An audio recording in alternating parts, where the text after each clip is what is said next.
Hello, ladies and gentlemen. Welcome to FitnessconTom, where we talk less and we do more. In our program, you will have the opportunity to learn and experiment various types of exercises, such as aerobic exercises, anaerobic exercises, strength resistance training exercises, and flexibility exercises, concepts on nutrition, mental strength, health, and well being, the basic principles of boxing, and transcendental meditation. But before I begin and share with you all the strategy and the components of each program, I would like to talk about FitnessconTom. Who is FitnessconTom? Well, for those of you who don't know me, my name is Tomas Alberto Mira Ortiz, and I am a 19-year-old entrepreneur. I am passionate about self-development and created this academy with the mission and hope to motivate and help any type of person who is going through a difficult time. Why am I passionate about the industry? The truth is that I am very passionate about what I do because I have also gone through that stage in my life where I was not in the best conditions mentally nor physically. My weight was approximately 150 pounds. I was very insecure with myself and I was not satisfied with the type of decisions that I was making in my life. When I took action and started exercising more often, I never did it for my physical appearance. I did it for the simple fact of programming and developing the habit, making it part of my life like any other type of activity. Few things to keep in mind. Ritual plasticity. What is ritual plasticity? Just as there is neural plasticity, your habits, your routines, and your rituals are plastic. Here's a model that will hopefully explain the installation of the habit. Each habit usually goes through three phases, which are number one, destruction. Of course, it will be difficult at first. You are destroying your neural pathway of the old habit and the emotional architecture of that old habit. Every routine, ritual, or habit goes through number one, destruction. It usually happens after approximately 20 days and takes 66 days to install. At 66 days, you will reach what researchers call automaticity. You will get out of bed automatically. You will go the extra mile. You will practice your craft automatically. But we must be willing to stay in the habit for 66 days. The first 20 days is phase number one, destruction. Phase number two, confusion. After having it destroyed, it is like a renewal. Now you are confused, and it is normal to be confused. If you're confused, that means that you're still thinking for yourself. You're confused all the time because every day you're interrupting what you used to be yesterday. And of course, society does not understand you. To have the results that very few have, you have to live and behave as very few do. Phase number three, after the confusion, the last 20 days or so, integration. Integration of the new habit, destruction. Of course, it will be difficult for 20 days. Phase number two, confusion. You will want to give up. This will not make sense because it is something new for you. Finally, integration. You get to automaticity. It becomes part of your belief. Here's the fascinating thing. You only use willpower until you get to automaticity. This is the secret of great athletes and great geniuses. They're spending all this energy on willpower just to install the routine. Once the routine becomes automatic, the exciting thing is that they unleash their willpower to set up their next routine. Now that we have finished with the introduction, we are gonna go through the components of each program. Aerobic exercises, anaerobic exercises, resistance strength training exercises, and flexibility exercises. Nutrition, mental strength, health, and well-being. The basic principles of boxing and transcendental meditation.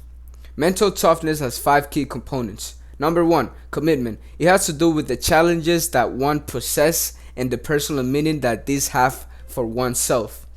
Therefore, the commitment is born from within. It can hardly be imposed.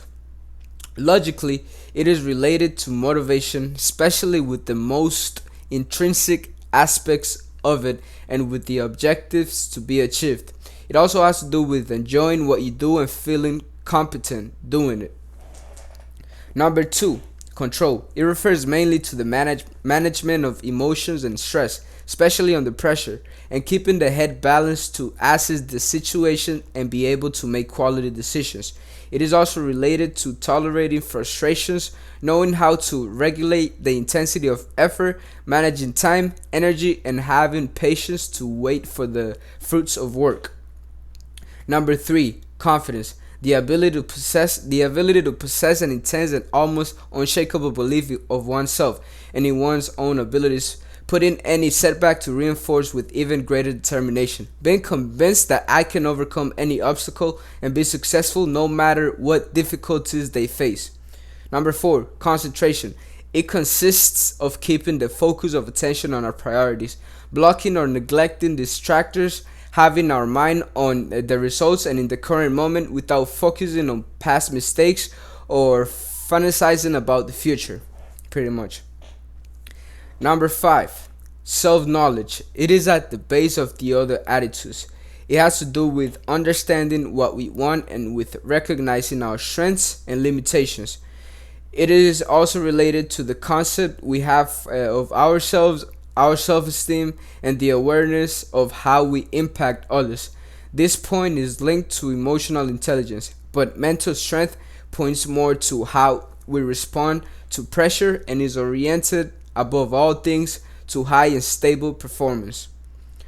These qualities allow, for example, consistent performance. If I'm convinced of my goals and my commitments, being clear about what I aspire to and what significance this provides for my self-knowledge, I can daily make the effort and take the pertinent actions without letting myself be overwhelmed by pressure or control. For this, I need to believe that I have the sufficient capacity to achieve the goals, or that I can learn the necessary skills, gain the confidence, and let myself be guided by my objective and direct my efforts efficiently towards them with a lot of concentration. There is something that sets me apart from most of the people that I interact with, and that doesn't make me better or worse. It makes me me. But the big difference from the rest is my great mental strength. At the end, it doesn't matter if they're smarter, stronger, faster, or do things better, because there comes a time when they're mentally weak and lose everything. They get angry, they get sad, they lose motivation, they decide to take a vacation. Stress gets the better of them, or whatever makes all the advantages they had over me disappear. I imagine it as an infinite race. No matter how fast you go, if you stop, they will overtake you, sooner or later. Here are some of the benefits of developing mental toughness. Since we live in a society where it is so difficult for us to distinguish between what is imposed on us and who we really are. All this leads us to end up having dialogues with ourselves that makes us feel more and more frustrated and dissatisfied. Yeah. Mental strength is the set of psychological resources that help us face the challenges and complex situations that life brings us. The greater our emotional strength, the easier it will be for us to overcome uncertainty, recognize our desires, and decide which path we want to take. These resources can be learned and strengthened.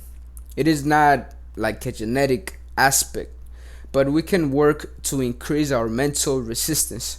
Faced with a difficult situation or a hard time, it is important that we have learned to take charge and focus on acting in a constructive way. Whatever happens, we have to take control and not be constantly carried away by the torrent of emotions that our experiences produce. Take a distance from reality to be able to approach conflicts from a new perspective. Think productively without distortions and without getting carried away by impulsiveness, and finally, dare to take action to adapt to the changes and achieve the life you want. This is mental toughness. Purpose of the program: mental strength. As the student progresses through goal setting and development of strategies to improve their current lifestyle, after the first 60 days, when the student has brought the habit to the stage of automaticity, it is an expectation that the student has developed some mental capacity to increase his or her ability to deal with 8 essential areas of his or her life. Number 1, learn to assume negative circumstances. As the student develops new habits and is exposed to all kinds of new experiences, this is one of the typical situations in which mental strength can help us decisively to face this whole process.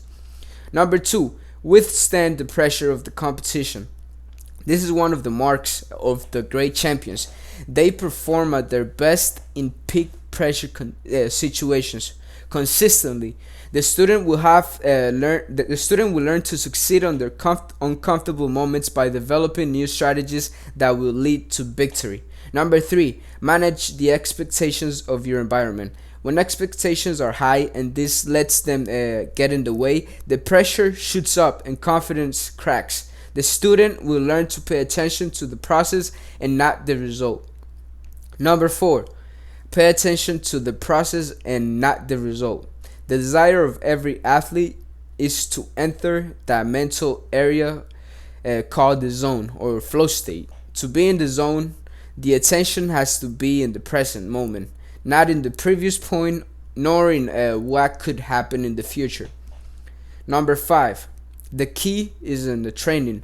The key to high performance is in training.